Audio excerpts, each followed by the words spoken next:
I took Ecomp 355 this spring. I wanted to learn about technology for next year. I just always thought that there was something missing. That desire gets in you, and it's got you. One whole semester goes by in a blink.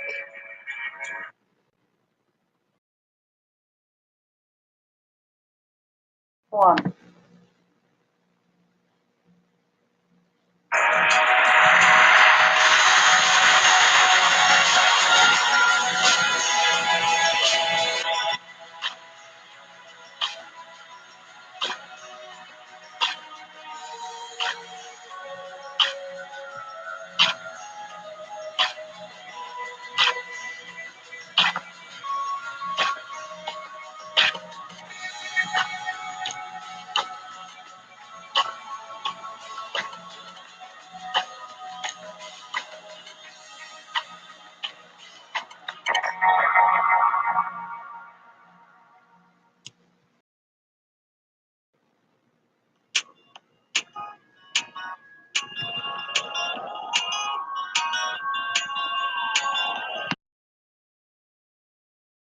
When I signed up for this class, I was just thinking that we were going to learn about different apps and websites and online resources to use in our classroom.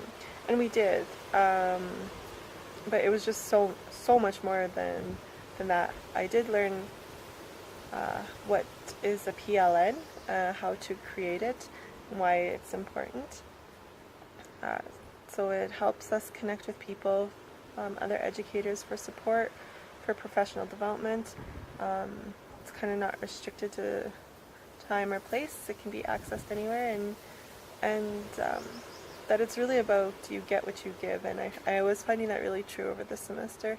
And the different ways I built up my own PLN was I learned about my e-portfolio and about Twitter, and I really knew nothing before. I had a blog and I had a Twitter account, but there was no activity. I had no knowledge of how to actually use them effectively. So everything from learning about hashtags to how to put posts on my blog has all been incredibly beneficial for me.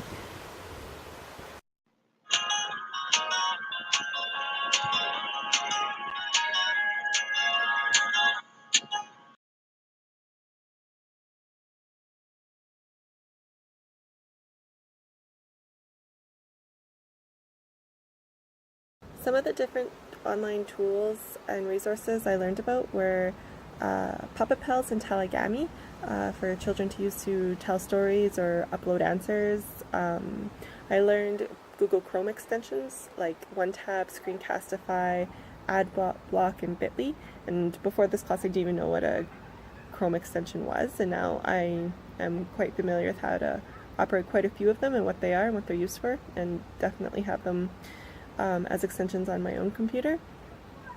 And I learned about different assessment tools to use in the classroom, such as Socrative, Poll Everywhere, Pear Deck. I learned about Google Classroom and the benefits of having that. So there's definitely extensive amount of tools and resources that I feel I am now equipped with that I didn't know about before taking this class.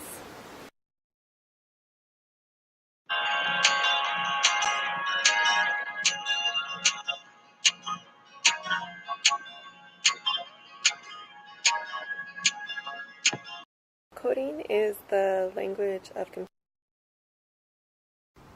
So coding is the language of computers, and this is something I never knew before. I had heard about it, but I couldn't tell you what it is.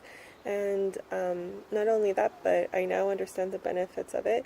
It allows students to explore, create, develop. It provides them with critical thinking skills. It's empowering, and it's teaching them new skills that will be relevant for their future. I'm also knowledgeable now of resources to use and to how to start to teach us, such as Scratch, Code Academy, and Code.org and their Hour of Code.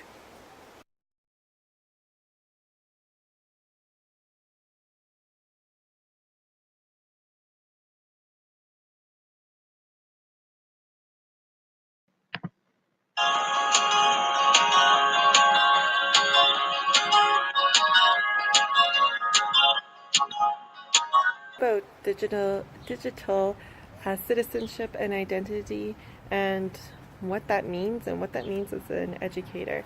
I learned about the 9 elements of digital citizenship, because previously I think, like a lot of people, that I just thought it was about protecting your online identity, but it's actually about access and etiquette and rights and responsibilities and health and wellness and literacy and communications. So it just had me to pause and really think deeper about these issues, and what it means to me as a future educator, and how am I going to teach digital citizenship in the classroom.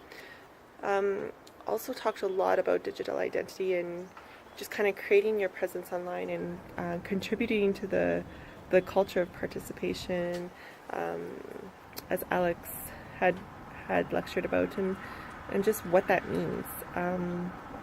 So I can say that I learned about these things, but I think the thing is really that it caused me to reflect, and it's something that I'm not going to have answers to right now, all of it. Like,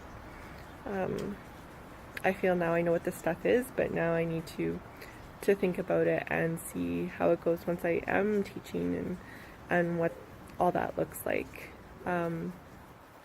We also talked a lot about the SAMR model, and that's also really helpful to keep in mind when I am implementing technology, that I'm not just doing it for the sake of doing it, that it has a deeper purpose and a deeper learning.